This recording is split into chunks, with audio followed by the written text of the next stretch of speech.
Hey everybody, and it's great to see you. I wanted to come back and finish my PowerPoint that I told you when we started last week that I wasn't going to get to the end of it, and I didn't. So I wanted to pick up where I left off, actually a little before, because I rushed through one of the slides, and I want to give you some detail that I wanted to give you then. I am so glad we took the moment to hear your stories. Some of those stories were just wonderful to hear about the impact that Antonio Banderas has had on you and some of the other things. And I just wanted to encourage you so much to continue the empathetic listening, to continue to engage each other that way, to continue to reward each other, to build each other up.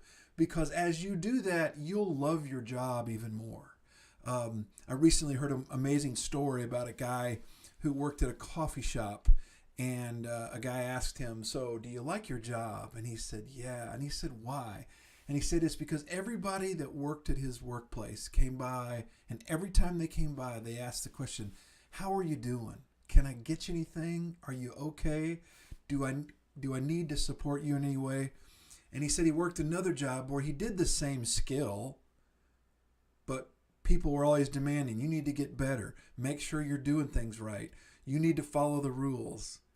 He did the same job. He loved one. He hated the other. And he loved the one because people were constantly encouraging him and building him up. And I can't emphasize that enough, that that's what this is all about. Is, again, I say it right up there, encouraging leadership, be an encouraging leader. So let's dig into the PowerPoint, shall we? I got this cool little thing. Look, I'm still here in the corner, but I'm going to go through this PowerPoint. So what does it mean to be a servant leader? Let me go through some of the components based on research what a servant leader is. Number one, servant leaders teach, not preach. Now, I get it. Most of you aren't preachers in that sense, but what I mean by that is when your preacher's saying, "You're doing it wrong, let me tell you how to do it right." Teachers say, "How can I come alongside of you? What component of this are you missing? And I can add to you or help you find that will make you more successful." That is so important from a servant leader, is to be a teacher, to ask the question, what do the people that I am leading need? Not, "I have all the answers, let me tell you what they are." So that's teaching, not preaching. Listen, not judge. And these elements are similar, but let me enhance this a little bit by the listen part. When we listen, often we're listening for the details of how can I create an emotional response to this. And often that means I'm listening so I can attack you back. So if you're in a fight, we listen for loopholes so that we can go, "Oh, well, you said this wrong or you did that wrong." Well, that's one type of listening. And some of you are probably going, "Oh, I don't do that very often." But let me tell you about another type of judgmental listening that I have struggled with, and I'm continuing to try to get out of it. But when we listen to a friend, someone we do care about, and they're telling us about a problem or a conflict they're having, often as we're hearing that, we're actually creating emotionally negative language when we respond to them. If they're telling us about a problem and we're like, "Oh, they shouldn't have done that. That person's wrong. That person's this." Well, really what you're doing is you want to be empathetic to your friend, but at the same time, you're throwing somebody else under the bus by doing that. And the reality is you're actually creating angst and anxiety, and you're exacerbating the problem. And again, really high level listening skill here to think about. But oftentimes that's what we do in conversation. Now, there's oftentimes where that's what I want to do, but I need to be intentional about it. So you know what? I want to support my wife all the time. So when she has a problem at work, I need to be empathetic to that and never say, "Oh, well, I disagree," or "I can't judge that other person." That's not the point. The point here is to say, "I hear what you're saying about this other person. I'm sorry for you. How can I help you?" And ironically, even though the natural thing is to do is to say, "Let me judge this other person that you're judging in your comments," and I'm not saying they aren't wrong a lot of times, but the more effective thing to do, the way for the person that's telling you what their problems are to feel the most loved and cared for, is when you say, "Oh, this is really stressful for you, isn't it? I'm sorry you're upset about this." So change your language, your listening language, into how can I help this person, not, oh, I'm going to be part of the bandwagon. And again, that's a nuance that's really important for you to learn how to do. But if you can do that, really powerful. So listen, not judge. Encourage, not punish. Now that's the E in the letter FIRE. So if you're looking back, you can get one of those that way. Because we always want to end with leadership by saying, I'm encouraging you. Not discouraging you, but encouraging. Encouraging means to give courage to empower people to act on their own. And so encouragement means I want to send you out and let you, with great courage, take on the problems that you have. As opposed to, in institutions, it's a natural process. When you get to be so big, you're afraid of losing what you have. And so it's a natural thing in an institutional environment to say, oh, we got to protect ourselves, so we're going to punish out of line behavior. And ironically, you end up punishing people who take risks to try new things. So realize that when you're a real servant leader, you encourage your people to try new things, and you don't punish them for things that, maybe they tried and weren't successful. So be careful that you evaluate that. Now, I'm not saying, you have to close your eyes to every bad thing someone's doing, but so often we set up our systems. Go look at any HR manual. I'm a little familiar with San Juan colleges, and often it's full of consequences. When you do this wrong, this will happen. This will go in your personnel file. And that's from a legal standpoint. I get that, and I'm not saying that should happen. But the problem is if that's what we're training on what you can't do or shouldn't do, then we're not developing an atmosphere of, hey, but you need to try this and you need to try that. One of the new things I just heard about a way to do that is a lot of companies have something called a FedEx Day. And by FedEx means, FedEx is at 24 hours. You can FedEx it overnight, and you can try something new, like sending a FedEx. So what a FedEx Day is to say, you know what, for today or this hour or this period of time, I want you to go work on something that you're not already responsible for. So maybe you've seen a problem or an issue somewhere around our office or campus, and what is it that you'd like to go work on that might improve that? And so that's something you can do every now and then, maybe say once a month, where you just take a day or half a day and say, hey, what's a problem that you've seen that we're not talking about? And that's a good way to encourage that and encourage new ways to engage problems. So, have a FedEx Day every now and then. So encourage, not punish. Then work for your team, not demand loyalty. So often we lead from the context of I'm the assistant manager. We got the name tag that says what we are, and we go, I have the authority because of that. Well, and the reality is servant leadership says, my team doesn't work for me, I work for my team. And when you change that mindset, it is absolutely amazing, because all of a sudden you will tackle problems in a different way. And when you become responsible for members of your team's success and failure, then all of a sudden when they do poorly, the first question you got to ask is, how did I not support them to let them succeed? How did I let them down so that they could fail this way? And maybe it was you chose a person poorly, or they're wrongly suited for the job. It doesn't matter, but all of a sudden that becomes group ownership, not blame. And when we demand loyalty, we're blaming others, as opposed to when we say, hey, we're in this together. I'm working for you because you're on the front lines doing it, whatever it is that you do. Then we become real problem solvers and we get things done, which leads us to the last thing, which is develop people, not fix problems. So often we think leadership is about bring your problems to me and I'll help you fix them. But in reality, great leaders develop people. They go to people and say, what can I do to make your job more successful? What can I do to ease the stresses in your life? What problem do you have personally, and I said that word, that I can fix?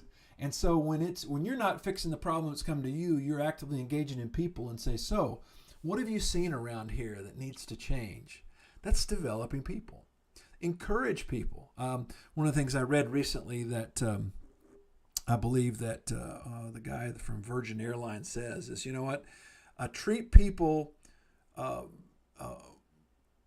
the way that you'd want to be treated, but treat them so that they will have new skills to leave and do better than they're doing at your company, but then treat them with resources and income in ways that make them want to stay. You need to do that. Realize that you're there to develop the people under you. And if that leads you to being fearful that they're going to leave, well, don't worry about that. Instead, create an environment that is so encouraging that why would they ever want to leave? Because of the community that they have.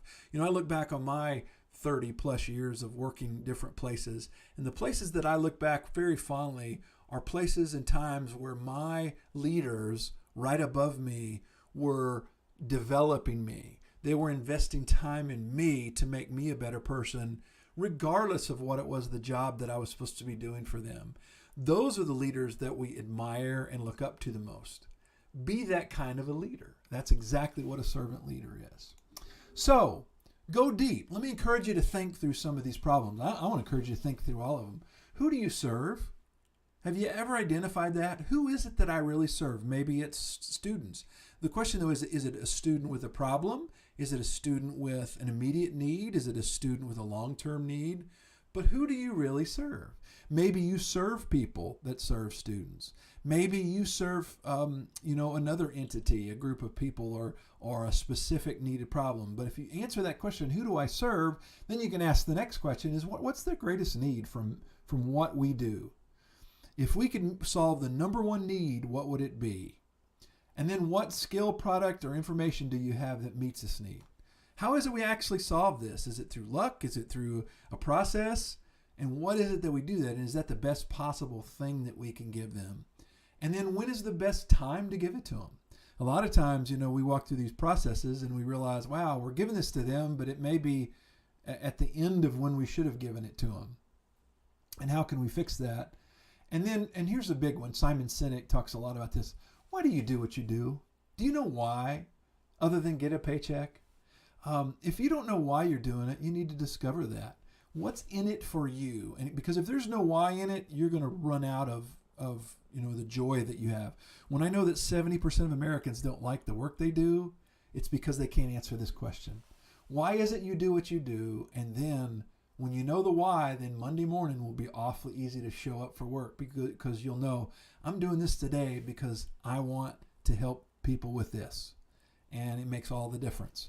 And then lastly, what can you ask them to help you with? We're learning more and more that the most effective leadership style and action style is to get the people that you're serving actually involved in the process that will help them the most. So what can you ask them, the people that you serve, to help you with, as opposed to, let me take care of it. Instead say, let's do this together. I need your help.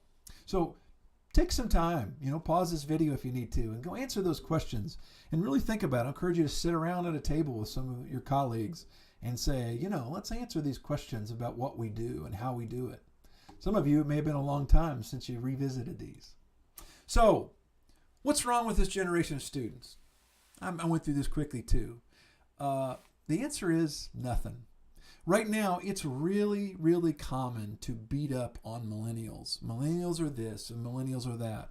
But realize that it's if you're older than a millennial, you created this generation through your actions.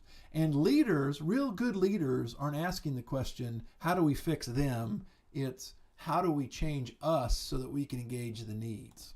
So what does this generation of students need? The answer is you. You have some answers that they need. You have some skills that they're missing. You have some processes that without knowing that, they'll be lost in some areas. Just like you were lost last generation until some people came around you. Or maybe that feeling of feeling like, wow, nobody's here to understand me. You become that bridge to help them understand the needs that they have. How do we do that? We do it by understanding it. Let me go through what this generation of students struggles with. And this is based on research. we know that this generation, some of the things. Now, this is generalized. It doesn't mean every student struggles with it, but a lot of them do. First of all, they struggle with patience.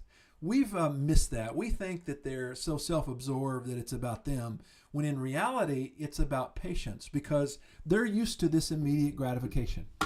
I can pick up my phone and do anything right now. I can get on my Roku and I can watch whatever I want to watch now, as opposed to I got to turn it on at a certain time tonight. Because of that, this generation often struggles with patience. How do you teach them that this is the long haul? This is a long game, not a short game. You know, many of our students now are showing up and going, wow, 2 years is too long to get a degree. Well, one of the ways we've helped that is now that's why community college is headed more towards giving more certificates, which are shorter term, shorter impactfulness, and meet the needs as they're there. Now, I'm all for getting big degrees, but one of the things we need to do is to help them understand that patience comes when we break it down into going, how do you get through this semester of 16 weeks? How do you get through the day-to-day sense of, you know, I want to have all this knowledge and I want it now, but realizing that sometimes you have to think about it and deal with it. So just realize that one of our goals is to help them see what patience is. They struggle with commitment. We live in a throwaway culture where now all you have to do is, to have, if you want a date tonight, swipe right, and you've got a date. When I was growing up, to get a date was, you ask their friends to see if they might say yes or whatever. Now, just swipe right, and you can get 3 or 4 dates in one night if that's what you want. So because of that, they struggle with commitment, and yet their desire deep down is for deep levels of commitment. They don't know how to get, though, from this very immediate world to this long-term sense of committed, deep relationships, both personal and at work. To be really committed to what they do is what they long for. They desire that, but they don't have the skills or the model to help them get there. So help them model commitment.